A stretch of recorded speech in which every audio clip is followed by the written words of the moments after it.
Kurban Bayramı denince aklımıza Hazreti İbrahim ve Hazreti İsmail'in gösterdikleri fedakarlıklar gelir. Allah rızası için en kıymetlisi ve en değerlisi olan oğlu İsmail'i Hazreti İbrahim'in kesme imtihanı gelir. Onun için Allah Resulü Adem oğlu Kurban Bayramı'nda yaptığı en güzel amel, en sevimli amel kurban kesmektir diye buyurmuştur. Biz de bu bilinçle Kurban Bayramı'nda inşallah Teala kurbanlarımızı keseceğiz. Ama şu var ki Kurban Bayramı'nda her ne kadar kurban kesmek sembolik bir ibadet olsa da onun özünde yardımlaşma, taat ve ibadet vardır. Onun için kurbanlarımızı kesince Allah rızası için bayramda evine kırmızı et ulaşmayan, evinde gıda eksiği olan, mağdur olan aileleri, yetimleri unutmamamız lazım.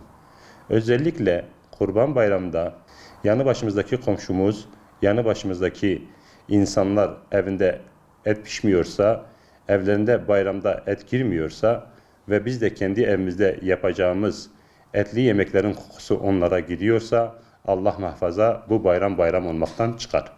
Çünkü bayramın güzelliği birlikte paylaşmak, birlikte bayramı yaşamaktır.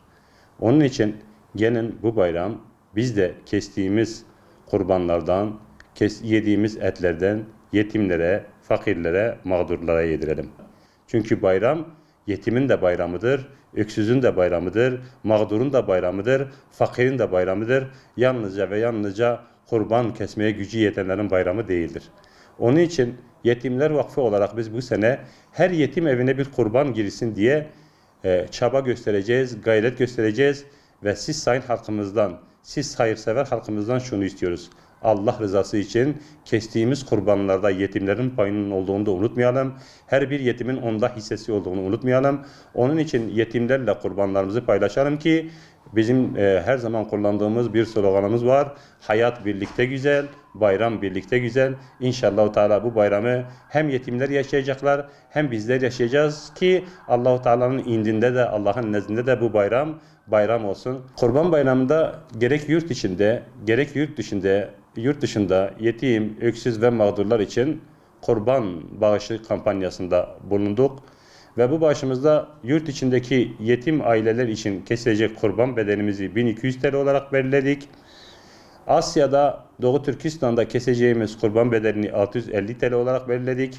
Afrika ülkelerinde keseceğimiz kurban bedelini 550 TL, Yemen'de savaşta mağdur olan aileler için kesilecek kurbanların bedelini 1000 TL ve Filistin'de, Gazze'de İsrail zulmü altındaki Müslüman kardeşlerimize kurbanlarımızın ulaşmasını istiyorsak 1200 TL karşılığında Gazze ve Filistin'deki Müslüman kardeşlerimizle kurbanlarımızı paylaşabilir ve bu bayramın oralara da ulaşmasını sağlayabiliriz. Rabbim hepinizin hayrını kabul eylesin.